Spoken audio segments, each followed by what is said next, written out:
Hi, everybody. Today is Thursday, June 12th, 2025, and our friend Alex Krainer is back with us. Welcome back, Alex. Good to be with you, Nima, again. Greetings to everyone out there. Alex, let's get started with the escalations in the Middle East that the United States is trying to evacuate the families of military forces in the Middle East. And here is what Donald Trump said, Alex. Moved out because it could be a dangerous place, and we'll see what happens. But we've given notice to move out, and we'll see what happens. Is there anything that can be done to dial the temperature down in the region? They can't have a nuclear weapon. Very simply, they can't have a nuclear weapon. We're not going to allow that. Mr. President, question on the. Yeah. When you look at the Trump administration, you look at the politicians in the United States, they're talking about Iran is looking at after nuclear, they're achieving, they're obtaining, they're going after nuclear weapons. What was so amazing to me that J.D. Vance was asked if Iran is pursuing nuclear weapons. He said, I don't know. When he says this is somehow confusing, because this is the same code that we've learned from the war in Iraq and Afghanistan. At the very end, they said, we don't know. Those people who were not agreeing with what has happened, with what was happening in those days in the United States, we don't know. Because they knew what was going on. And yesterday, Alex, we had Tulsi Gabbard in a strange, somehow warning video showing that how dangerous everything can get in terms of a nuclear war. Go ahead, your take. Well, Trump, as per his usual, is all over the place. Just that statement that you showed, he said they can't have a nuclear weapon. Well, if that were the problem, it's already solved. The Iranians don't want a nuclear weapon themselves. The negotiations came to a head over nuclear enrichment because the Trump's negotiators first conceded that Iran may pursue their nuclear program at below nuclear threshold. And I don't know what that is. Is it 3.2% or is it 60%? Whatever. But, under NPT rules, non-nuclear NNPT rules, Nuclear Non-Proliferation Treaty, Iran has a sovereign right to pursue nuclear technology for peaceful uses. And so and then, the Americans reversed themselves and they said, no uranium enrichment of any kind. Well, now this is an assault on their sovereignty, because you're depriving them of a technology in which Iranians have invested billions and billions of dollars for legitimate uses, for medical use, for, production of electric energy. And now you would deprive them of this, and you would say, like, well, we're going to form an international consortium, and when you need nuclear fuel or uranium enriched for medical purposes, then we're going to supply you. Well, the Western powers have an almost uninterrupted track record for breaching any agreement, any treaty that they sign as soon as it's expedient for them to do so. So why should the Iranians trust them at all? So Iranians are in their right to say, no, we will not give up our nuclear program. But they have also said, we don't want a nuclear weapon to begin with. So that's solved. But you see, the Iranians now are more assertive because they understand that the United States doesn't really have military means to substantially damage, let alone dismantle their nuclear program. And so they are more assertive. So they rejected the American demands, and they said, okay, so we will agree to keep our enrichment below nuclear threshold, below weapons grade threshold, provided that you take action to dismantle Israel's nuclear arsenal, their arsenal of nuclear weapons.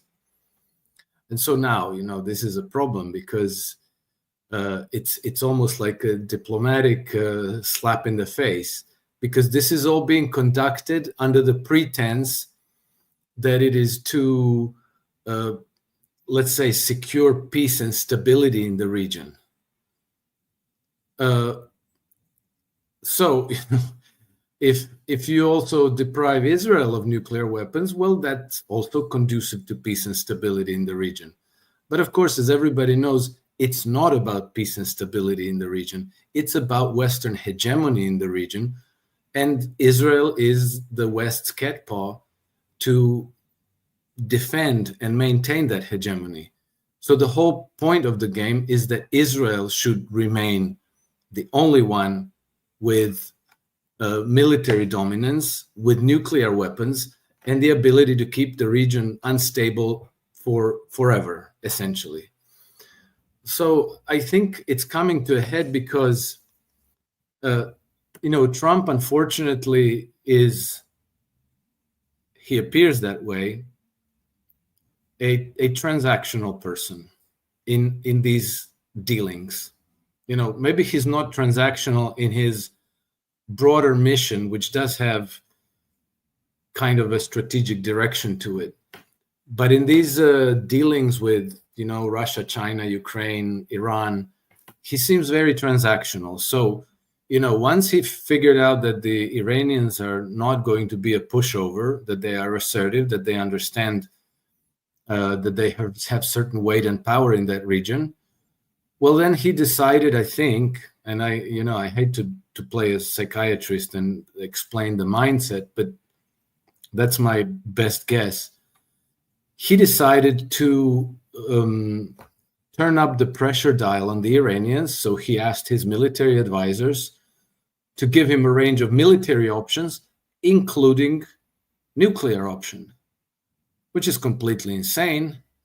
But I think that Trump doesn't want to go down as the president who used nuclear bombs against another country. I think he doesn't want to go down as the president who started a big, massive war in the Middle East. I think he cares about his reputation as a peacemaker. But by being transactional, by thinking, okay, what you do is you squeeze your opponent until they agree to your deal, he's actually painting himself into a corner. And so to reinforce his message, hey, we're ready to do this the hard way, he's also now evacuating U.S. non-essential personnel from his military and diplomatic outposts across the whole region. And I think that the intent is not because he really wants to go to war against Iran. The intent is to show the Iranians, hey, look, we can do this the hard way, hoping that the Iranians will buckle and blink and back down. But I think that those days are gone. I think that the Iranians are aware that there's, the Americans and the Israelis can drop a bunch of bombs on them. They can inflict some damage on them, but they cannot dismantle their nuclear program. They cannot defeat Iran.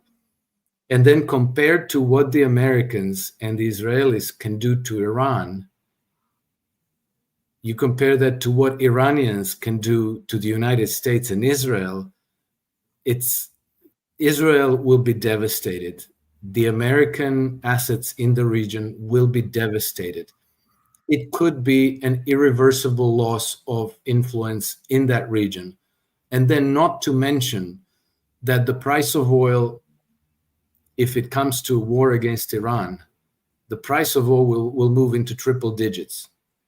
$100, $150, $200, $300 a barrel, whatever. If the Americans have to start paying $10 or $20 a gallon at the gas stations in the United States, the American economy is going to suffer a very severe blow. European economy is going to suffer a very severe blow. So to pull the trigger and do something violent in the region because you want the Iranians to give up their nuclear program, that's easy enough. Predicting how the war will go and stopping the war afterwards, when it turns out to have been an extremely bad idea, that's going to be very hard. And so, I think that Trump is by doing this in a transactional way, he's actually painting himself into a corner where he will either lose face and show the United States to be bluffing and that to be a paper tiger in that region, or he's going to have to do something and make good on his threat. And if he does that, there's no predicting what might happen from this crisis. But at any rate, the balance of power is such that almost certainly Iran will bounce back, but the United States and Israel will not. So that's how the situation will play out. And, they should, it's hard to say what they should do, but, I'm 100% certain that if Israel wasn't there, that if it just wasn't in the region, if Benjamin Netanyahu wasn't madly lobbying for the United States to go to war against Iran, and his message being amplified by all of the, Jewish Zionists and Christian evangelicals in the United States, that this situation would be very easily resolved. The deal between the United States and Iran would be a routine almost. You mentioned the market. Here is Brent crude oil prices have surged to nearly $70 while having these escalations in the Middle East. The market is reacting to what's going on in the Middle East. And Iranian officials, pardon me, Iranian officials are talking that Israel is somehow bluffing on the part of the United States because they don't want to escalate. They know the outcome if they escalate it. And I talked with Marandi this week. He said Iran doesn't ignore the possibility of an attack on Iran, and Iran is totally prepared for any sort of attack, not only by Israel, but also by the United States, together a coalition, even with European countries. Iran is prepared for everything right now as we talk. From what we've learned from the media, from what I've learned from Marandi, when the talks that I had with him. And here is what is so amazing, Alex, to me, is the way that they're somehow trying to simplify everything. Why I say that? Because look at Russia, look at China, the same behavior with the war in Ukraine. They try to back down. They're trying to be more prudent. They try to be more cautious. They try to not go to escalations. And every time they do this in the West, they say as a sign of weakness, as a sign they're just backing down. They don't know how to fight us. But these people are not willing to go to fight war. That's why they're doing this. If I talk with Colonel Wilkerson, based on what we know from the Iranian nuclear program, at least in the media, they're weeks away from achieving nuclear bombs. If they attack Iran, Iran can get nuclear bombs within weeks. And I don't know if the United States is thinking any of these conditions, because they cannot achieve anything by bombing Iran, by using the airplanes, these, I don't know, drones, all of this. In Yemen, it didn't work in Yemen. Yes, you're absolutely right, Nima, and that is all true. And I believe that a lot of people in the bowels of the American military establishment are perfectly aware of all these things.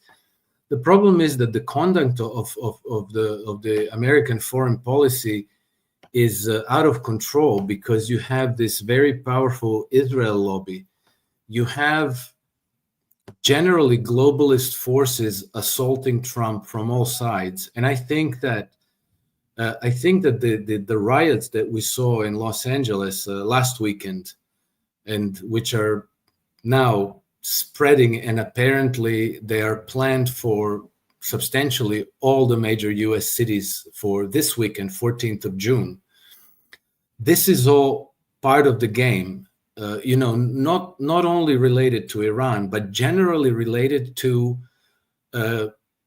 countering Trump's new strategic direction, because he has made it explicit, and his government has definitely moved in that direction, that he's done with this globalist nonsense, that he's done using the United States as the empire's enforcement arms, wasting American army, wasting American wealth, and wasting America's reputation to defend Western empire all around the world. So Trump is now a huge problem for them all, and the attacks are coming in a variety of ways. They need to neuter Trump, and so with these we've seen that the riots in LA were organized. They were not spontaneous riots where people came out in the street and started protesting for some legitimate cause. They've been organized, they've been paid. Some of the sources of funding have been established and determined. The mayor of Los Angeles, Karen Bass, is an old hand of National Endowment for Democracy, which is the regime change central of the United States. And so how does this work? They're forcing Trump to use force to restore law and order in the United States. That itself could leave him vulnerable to impeachment. If anything bad goes down, if they make any mistakes, he could be liable for impeachment. The recent, Lindsey Graham's bone-crushing sanctions on Russia, that is on China, really.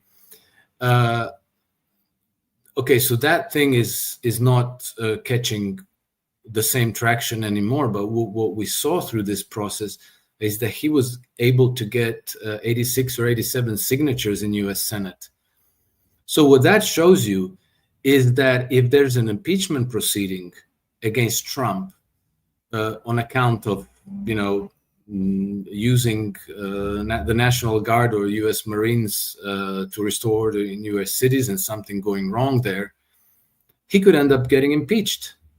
So, these are tremendous political pressures building against his administration. And at the same time, he's being pressured to go to war on Iran. And so I think that, the situation is very, very tense.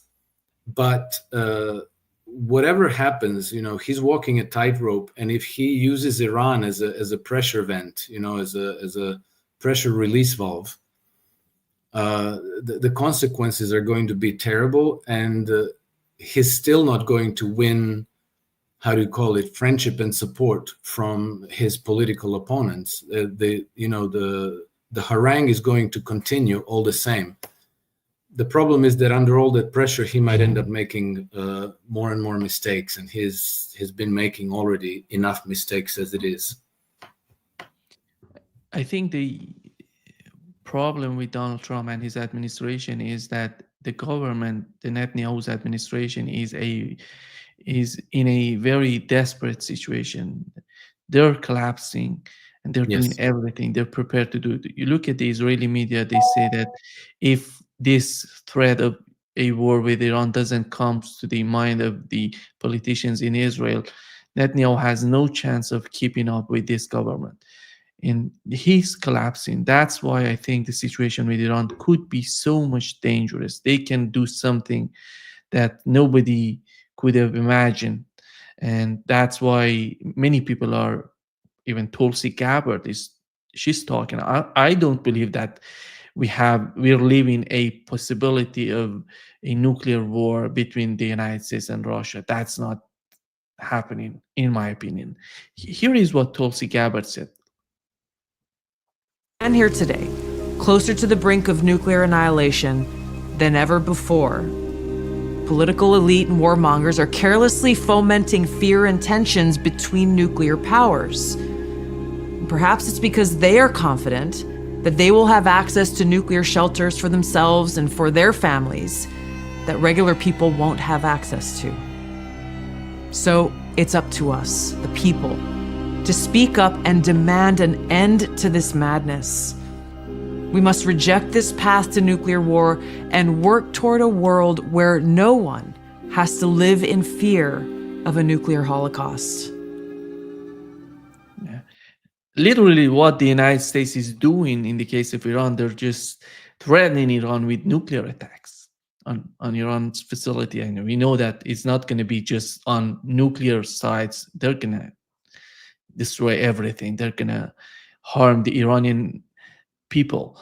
How do you think that with this message on her part, she has to have a very important, a very deep concern when she comes out and puts out this sort of videos, these sort of messages?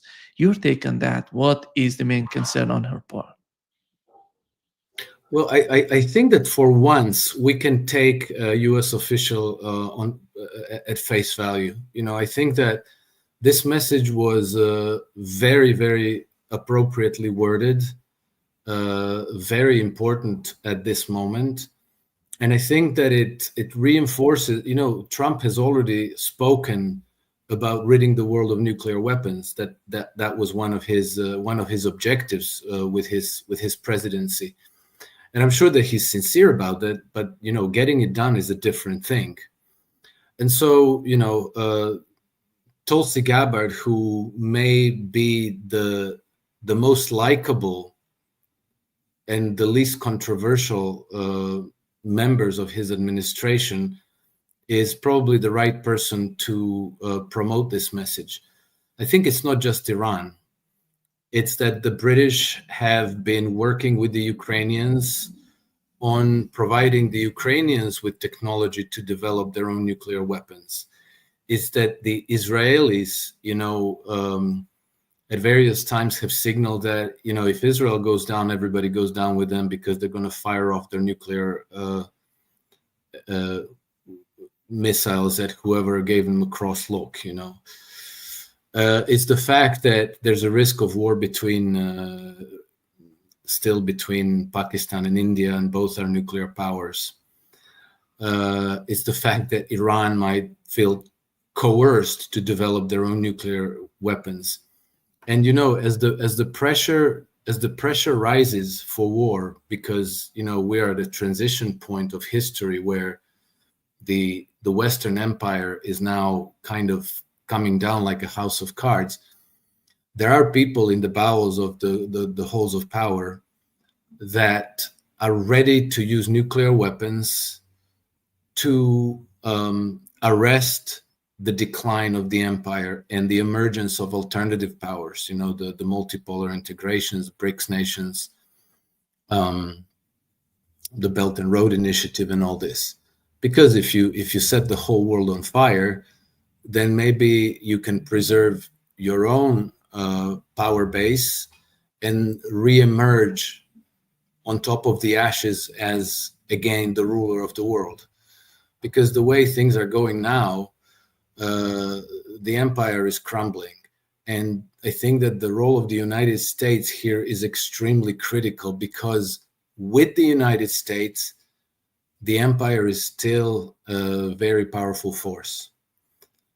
Without the United States, if the United States joins the multipolar integrations, stops being the global police officer and enforcer of the empire with all these hundreds of military bases everywhere, and if they join hands with Russia, China, Iran, Brazil, India, and just trade and cultivate peace, well, then the empire is what? 5 minus 1 eye, 5 eyes minus 1. It's Great Britain, Australia, Canada, and New Zealand. And then, the absolutely disoriented Europeans who don't know what they want to be in life.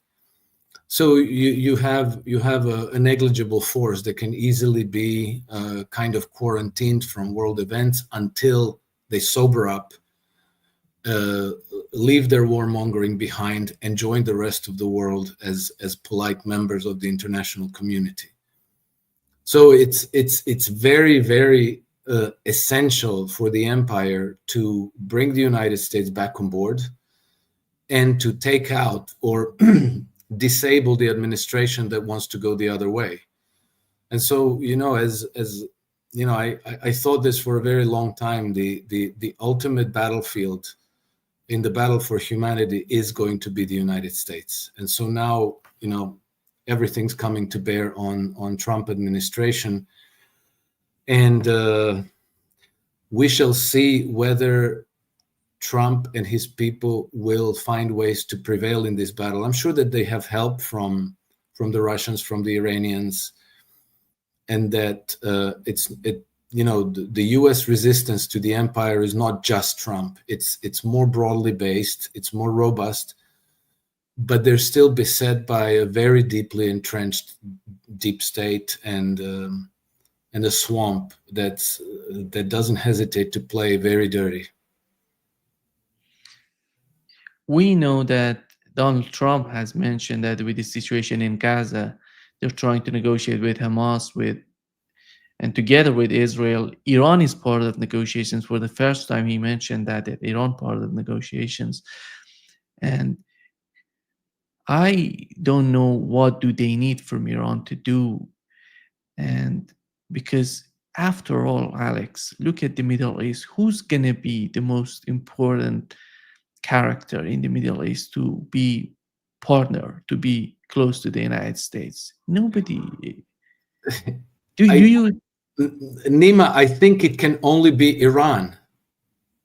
I think anybody who's looking at the situation with both eyes open understands that it can only be Iran. Israel is coming apart at the seams. The Turks, they're not in terribly good relations with the United States at the moment. In fact, they're borderline hostile to each other at the moment. Turkey itself is beset by their deep state, which is half compromised by the British intelligence, who, keeps promising them this great Grand Turania project, and it seems to me that some people can't quite let go of that. Erdogan has gone very quiet. This Syrian situation is spinning out of control. So obviously, the only credible power, the only power that can introduce a degree of stability as an anchor of a new security architecture is obviously Iran. I think that's clear. But Iran has been demonized for so long, to such an extent, that this is practically a mind barrier in the United States, and there's still this irrational attachment to Israel, which is an imperial project. So you keep falling back on the imperial geopolitical strategies so long as you remain attached to Israel. But it's going to take a while for this, I think, for this grip on Israel, this attachment to loosen up, and for enough people in U.S. administration to recognize new realities that they say, okay, Israel has no future. We need to count on new players for the future.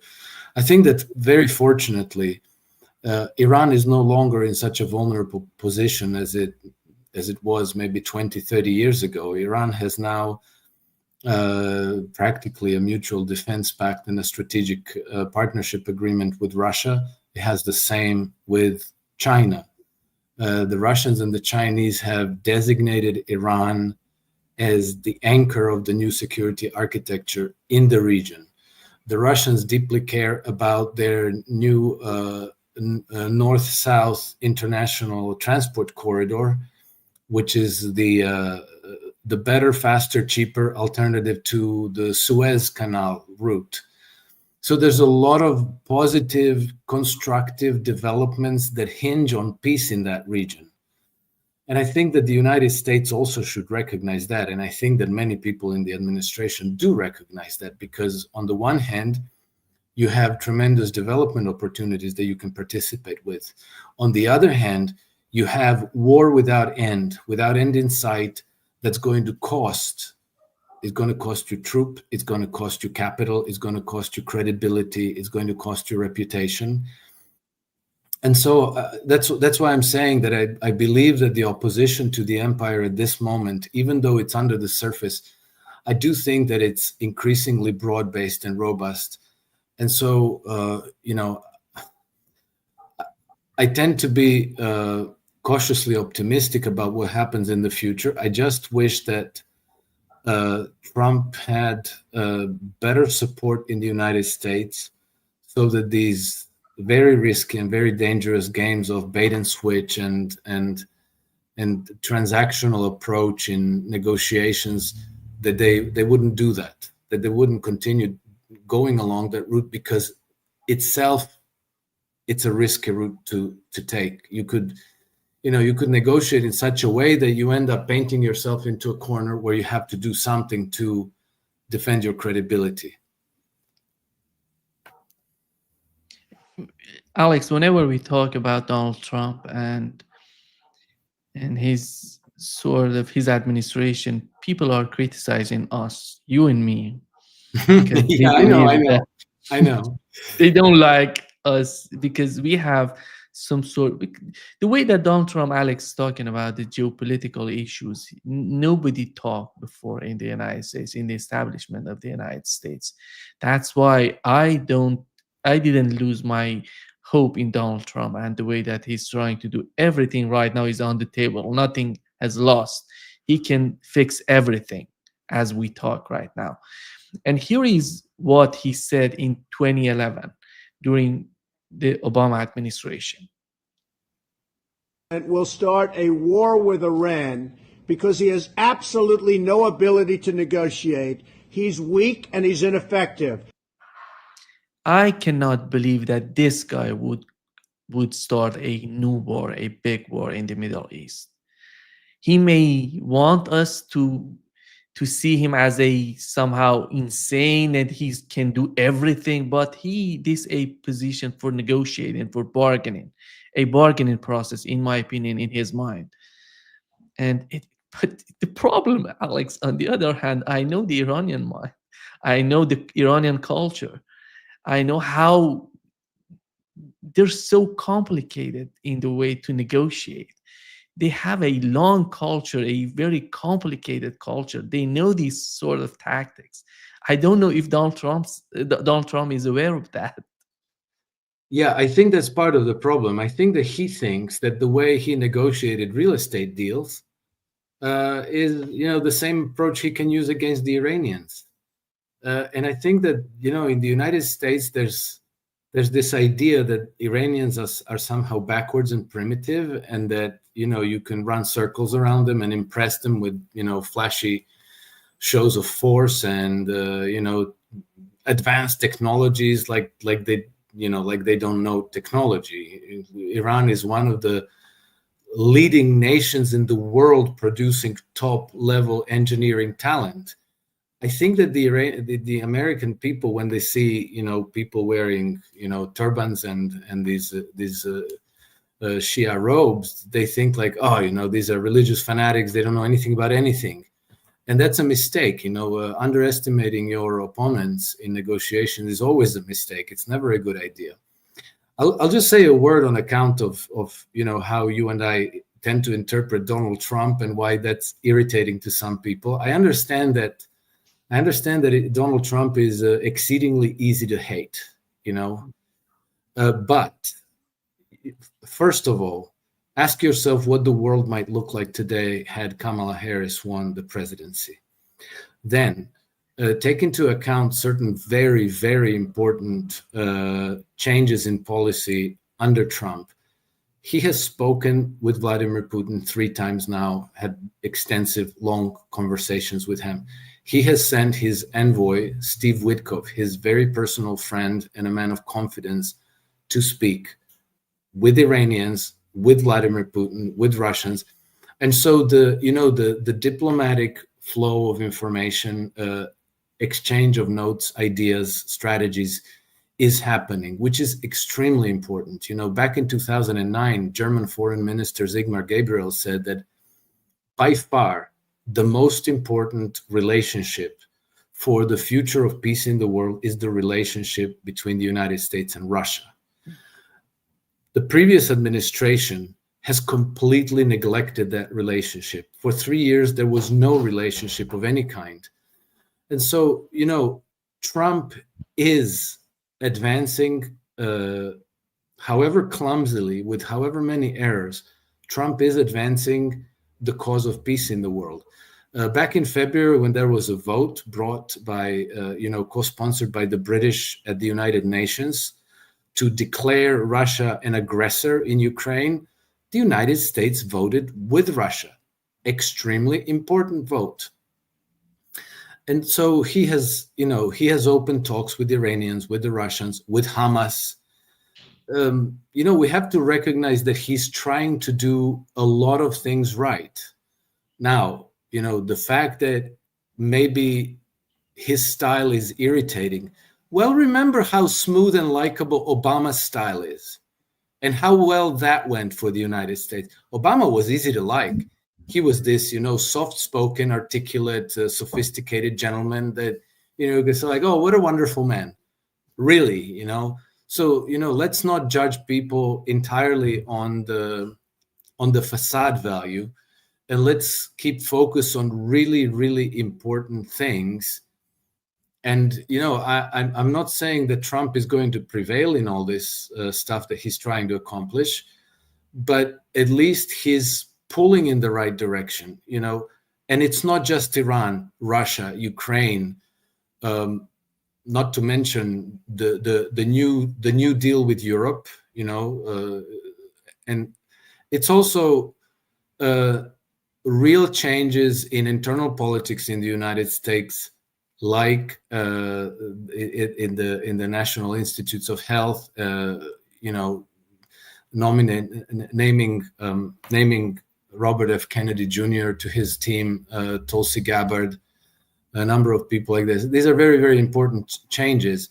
And inevitably, he's making very powerful enemies of a lot of people from a lot of industries, not to mention the British, the Europeans, and the military-industrial complex. So it's not going to be a smooth sailing. We're going to be irritated a lot by things coming out of the Trump administration.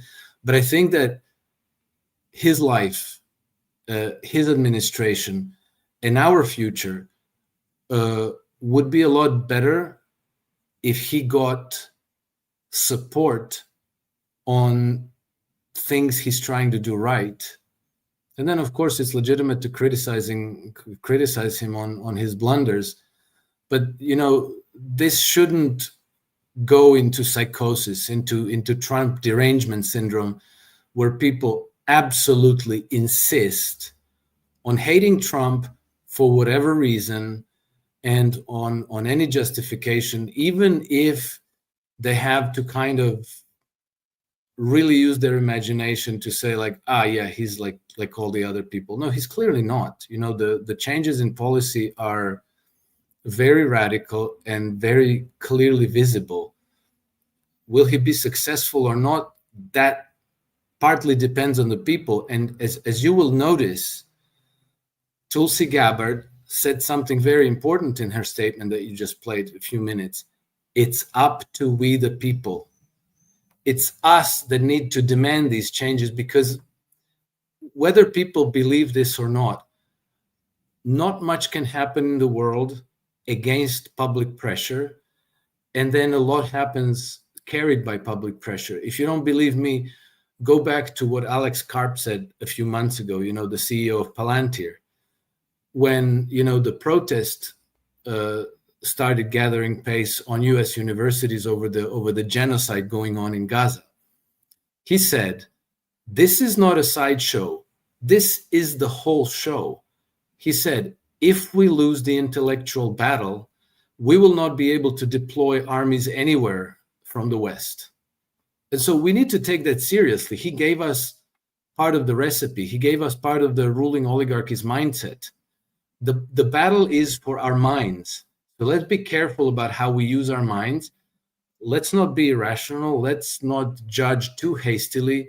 The political pressure that are being faced by the administration are very, very real, and they have to negotiate them. They have to, drive slalom around them to achieve their policy objective. It's never going to be easy. It's never going to be a smooth sailing, but at least we're not in World War III anymore. We're not on the verge of, well, we are kind of, but at least not, against the nuclear power or Russia that would have, ended in destruction of life on Earth.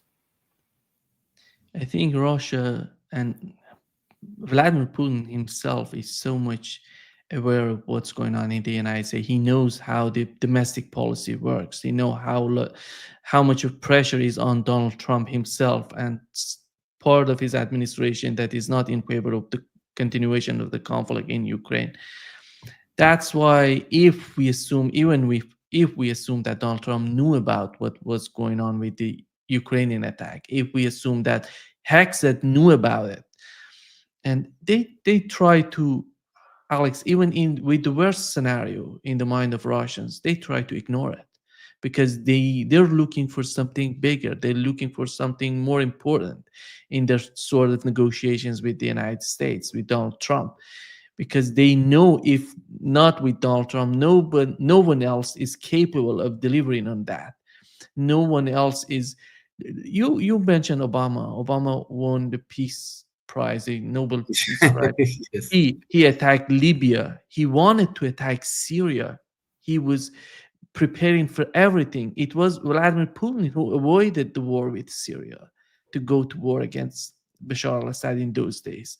If it wasn't because of Vladimir Putin, we could have had a new war with Syria. And these are, I don't see, as we talk about these geopolitical changes, we try to be white and black, but this is the policy, this is the art of playing in the gray zone. It's not black and white. That's the way that Vladimir Putin is playing the game. Yeah, correct. And you forgot to mention that the coup in Kiev happened on Barack Obama's watch. The smooth, suave, sophisticated, likable Barack Obama. Yeah, the seeds of this war have been planted on his watch. So let's put that on the record as well. No, I agree with you, Nima. I think that we have to take on board the very real fact that a lot of what happens is up to us. That we do play a role, each one individually a very small role, but nevertheless, it is an important role. And I think that it always helps to think of the situation in terms of maybe a ship sailing through the storm. And it so happens that the US ship is under Donald Trump's command. And it's an all hands on deck moment. And so even if you dislike a lot about Trump, you still have to do your part. You still have to be on board, because if everybody throws their hands in the air and says, this is nonsense, Trump is stupid, he doesn't know what he's doing, well, you're actually jeopardizing the ship's odds of actually coming through the storm to the other side. So it's an incredibly important moment for the future of humanity. And, the forces of empire, the globalist forces, are not sleeping. They are working very hard to get the United States back on board, to get them back where they had them with the Biden regime, where who knows who was in charge, but a lot of those executive orders were signed in autopen, and the decisions were probably made by people like Jake Sullivan and Anthony Blinken and Susan Rice and not Condoleezza Rice, but basically the neocon lineup. And let's also see where the rabid hatred for Trump is actually coming from. Well, you don't have to look far. Read European press, read the British press. They're rabid. They hate him because he is definitely jeopardizing the power of the empire around the world. So it could turn out that I'm wrong, that you're wrong, that all the Trump derangement syndrome people are right. But let's at least judge that on the basis of evidence as presented rather than conjecture based on too much imagination, And then let's also mention this. Written documents have a certain importance, because people will say like, oh, well, look at this document. It says this right here in black and white. Sure. But the most important policy gambits, the most important moves in how the policy is executed are usually not written down on paper. Because if there's going to be liability, if there's going to be a political price to pay, people don't want their names on pieces of paper. So, what Trump is doing by calling Vladimir Putin, by secretly negotiating with Hamas, by negotiating with the Iranians, by sending by calling up or sending Witkoff around the place. And then they have these conversations that are in private, that are not written down on paper. That's much more important than some document that is publicly available for everybody to see. Alex, when you look at the European countries, do you feel that do you see any sort of possibility that they send troops, mercenaries we can call it French troops, German troops, British troops to Ukraine? Because look at the way that Zelensky and his administration is behaving in Ukraine. We talk about Netanyahu, but the same situation happens to Zelensky in Ukraine. And I don't know what is the end game on the part of Europeans. Because with the escalations, we did these attacks on nuclear bombers. This was something big, in my opinion. It wasn't something small to be ignored. But how much they can push these sort of escalations to bring the United States in, to maybe cause they want Russia to react. Everything they do because they want Russia to react to them as strong as possible to bring the United States in. How do you see the situation there? That's exactly the whole point of the game, Nima. The Europeans will only send troops to Ukraine if the United States recommits to Project Ukraine and agrees to provide security guarantee.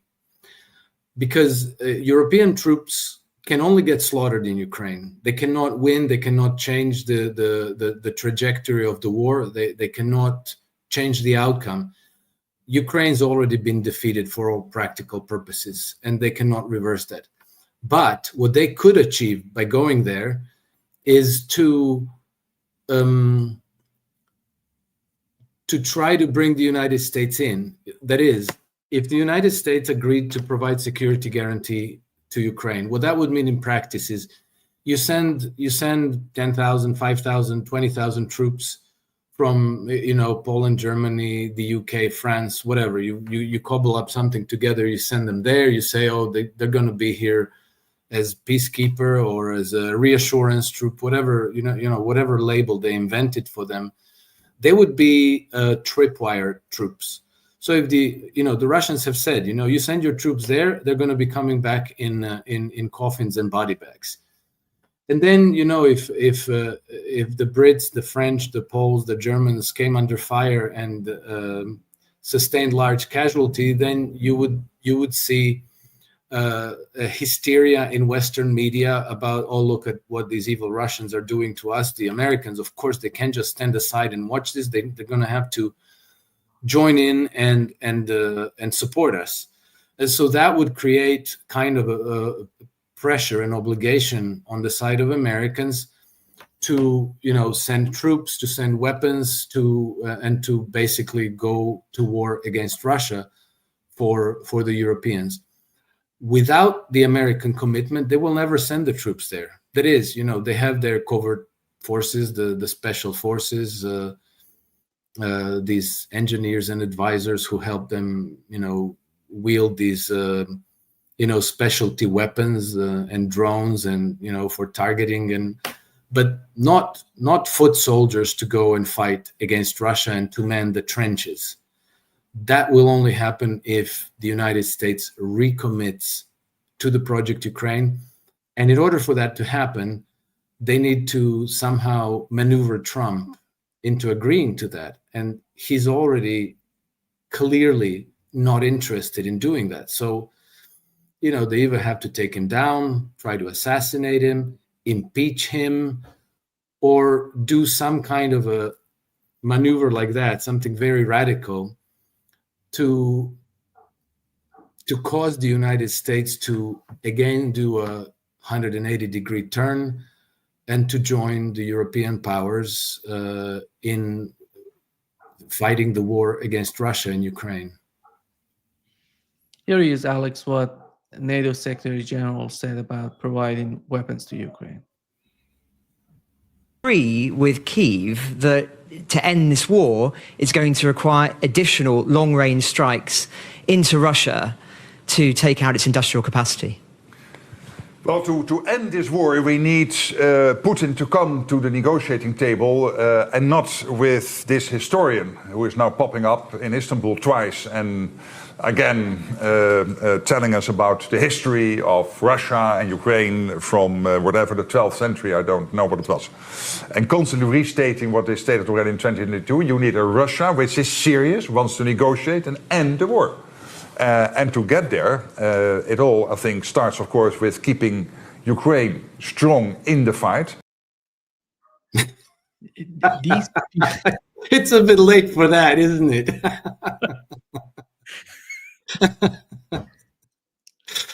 Oh, dear.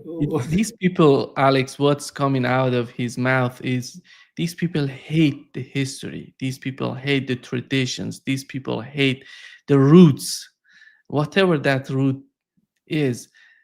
And they want to make something new. And because Russia is part of the negotiation. Russia is part of the conflict, but they don't want to accept that.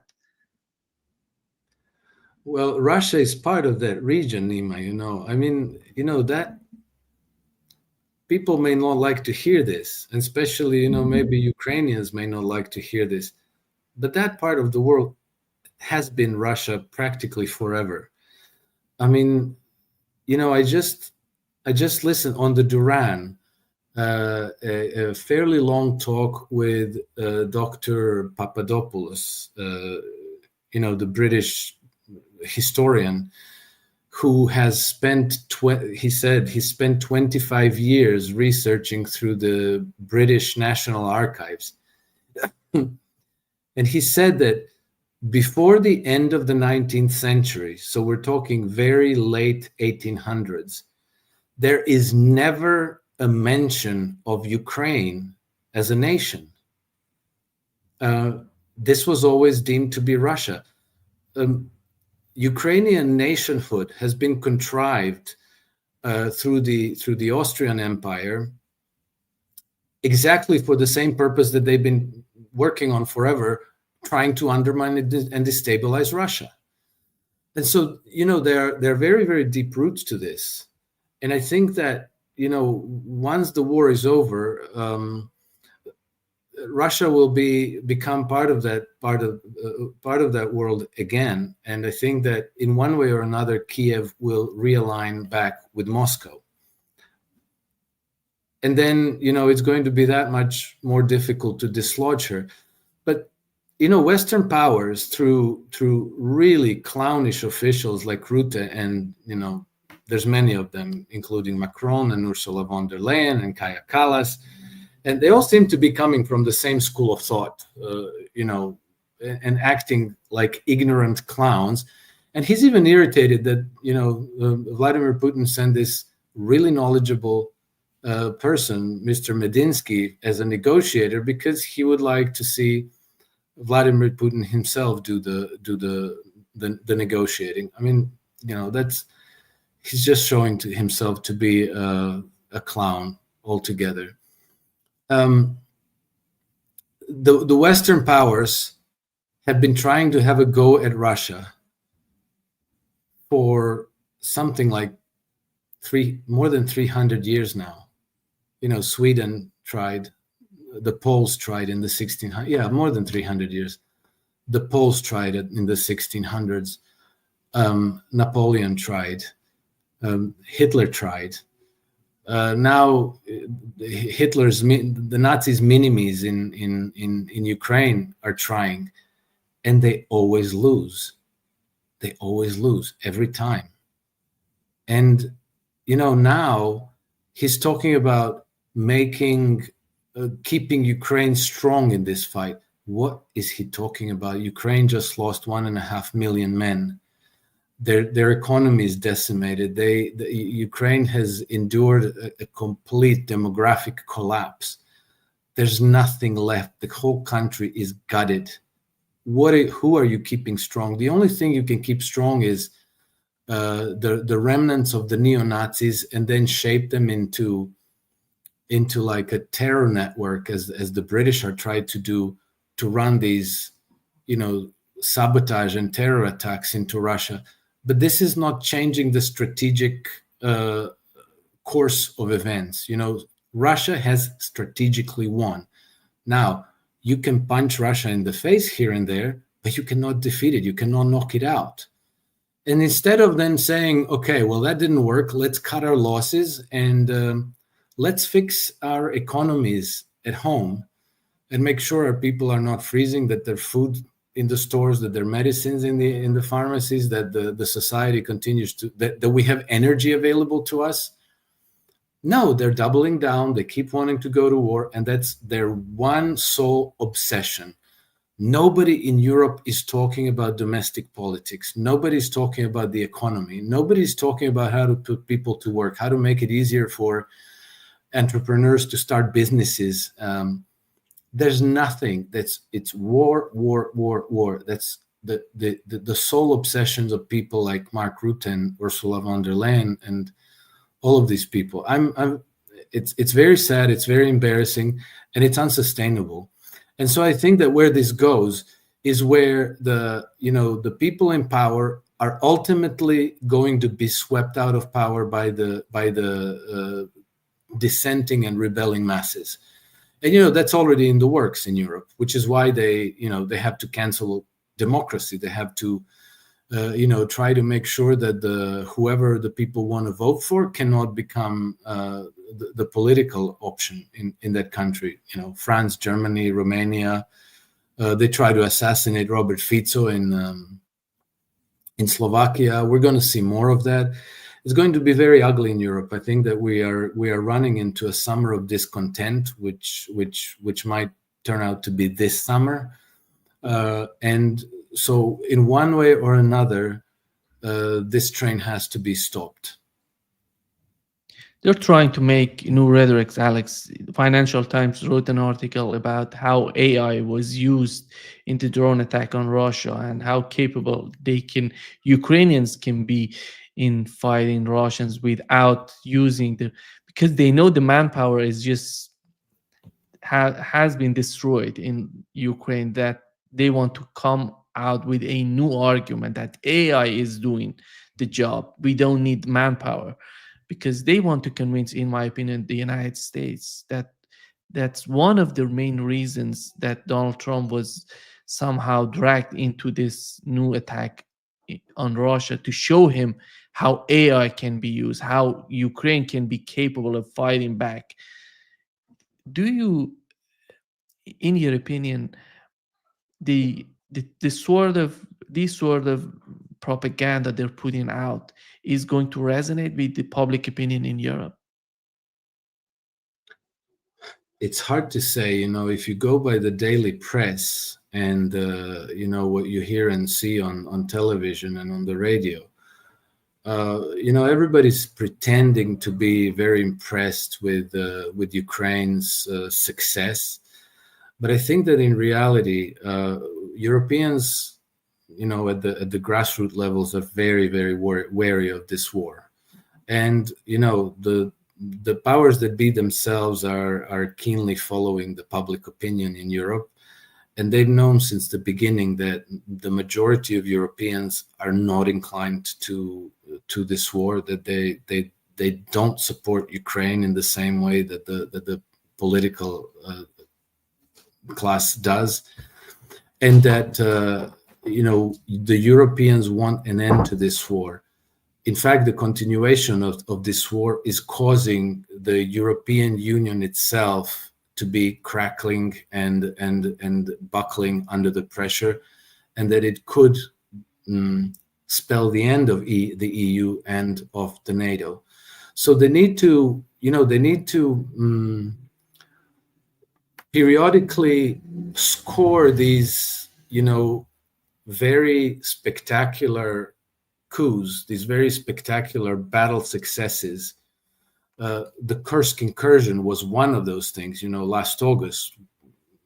And then, you gain a cycle of public relations support. To make it simple, suppose you were an MMA fighter, mixed martial arts. And in order to continue going to these competitions and fight, you need sponsors, because it costs money to do that, right? You need to pay your coaches and all this. In order to have sponsors, you need to show that you can win, right? Nobody's going to sponsor you. You're just going to walk into the ring and get pummeled every time.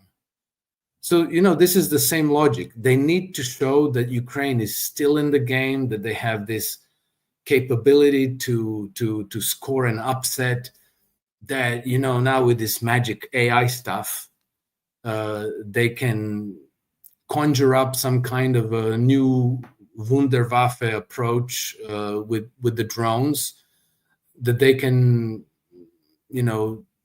disable Russia, that they can entangle Russia in kind of attacks that they have no defense against. And then, these kinds of upsets are used to go to the United States and see, look, this project can succeed. Just give us your support. Come back, join the fray again. Same thing happened in 2023, 22, when the British helped the Ukrainians sink the destroyer Moskva. That was one of the first of these spectacular successes, an attack that didn't change the course of the war, that looked nice in pictures, that was impressive as a story to be told around, and which actually allegedly had an impact on the Biden administration, because at first the Biden administration, people in the Biden administration were very wary about this, because, Moscow was a symbol of Russian naval power. So, the sinking of it, they were concerned that this was going to escalate the war in unpredictable ways, and that, they were not exactly very happy about it. But then, the thinking of maybe the Ukrainians are capable of actually defeating Russian fleet in the Black Sea. And the Brits were fully committed to trying to completely sink the Russian fleet in the Black Sea by, conducting more of these diversionary tactics. But it didn't amount to much, and it didn't change the outcome of the war. And so this thing with the drones won't either. But it's the need to revamp the narrative that Ukraine can win, or at least that it can keep in the fight long enough to be able to weaken Russia, to maybe destabilize the Russian government, to maybe run the regime change, color revolution operation or whatsoever, or maybe just wait out Putin, because eventually he will die, and then, maybe the gates will open ajar enough for Western, intelligence agencies to slip in some, Boris Nemtsov, Alexei Navalny, somebody who might be able to take over in Russia, who will be friendly to the West like Boris Yeltsin was. And so if it costs another million Ukrainians, so be it. Or if it costs another, 500,000 Romanians or Poles or whoever, they don't care. They just want the war to continue, because so long as the situation is unstable, so long as the fighting is going on, they have ways to stage these coups, run sabotage operation, terror operations, potentially biological or chemical attacks, whatever it takes, but they want to break Russia. That's the whole point of the game. And that is, you have to ask yourself, that's some kind of a very, very dark, rabid, psychotic obsession that hasn't died in over 2 centuries, in 3 centuries. Alex, I don't know if you watched the interview that Medinsky did with RT, Russia Today. It was a very comprehensive interview that he did. You look at the man, as the Secretary General of NATO said, a historian talking to the media. And I think the conflict in Ukraine is something beyond our imagination, because something Russia sees as an internal conflict. It's not, Russia doesn't see Ukraine as what. I'm sorry, something exploded behind me. I don't know what Wow. it is, but I don't know. It's just 1 second, please. Okay. Jesse, stai bilo?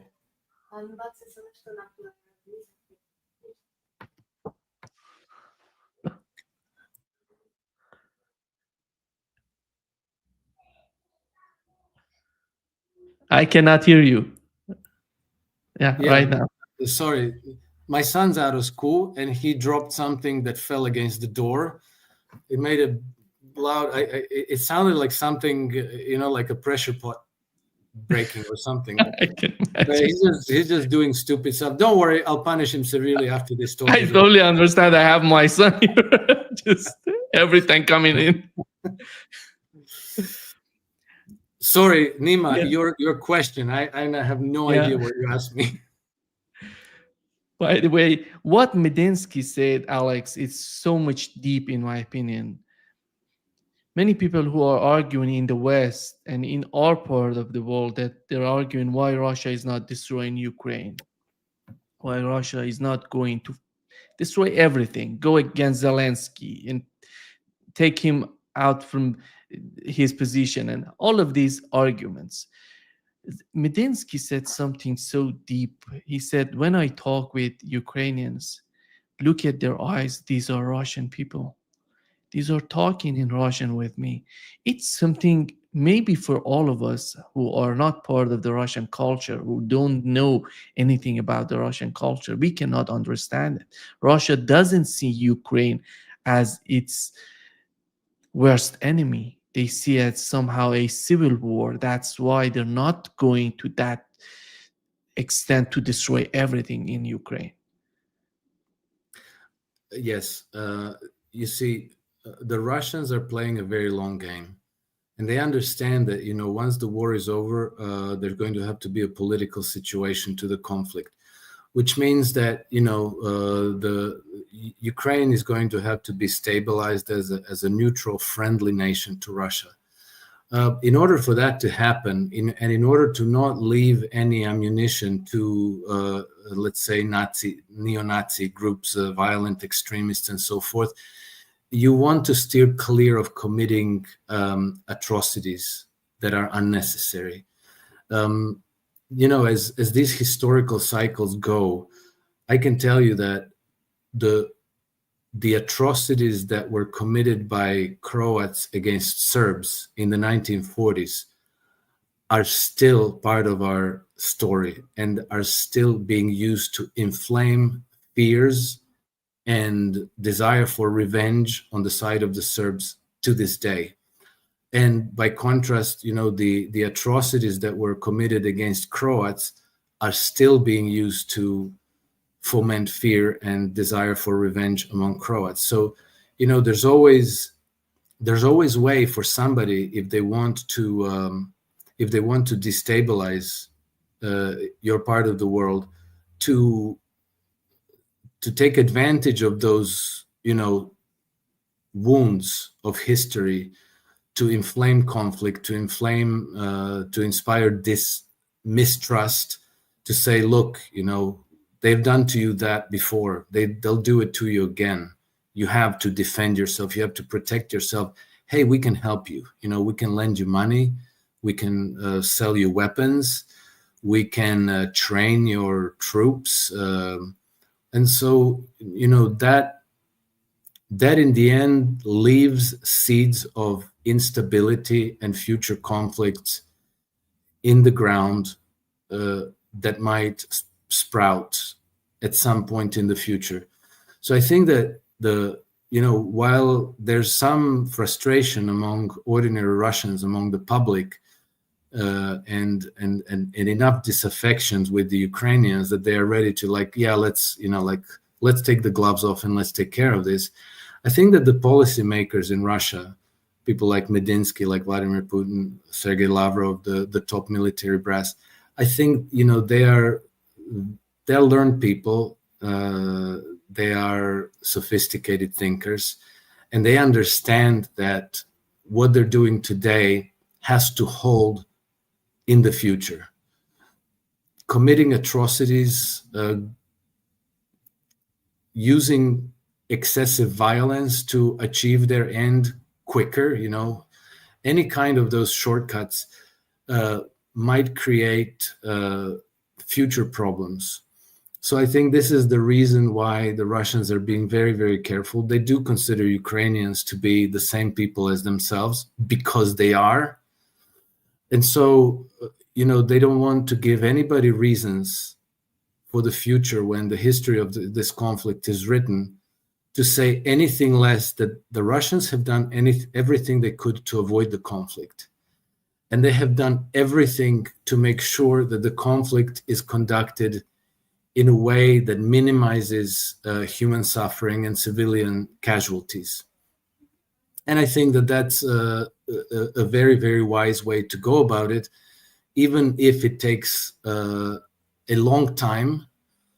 But I think it gives you a long future to cultivate peace and stability in that region.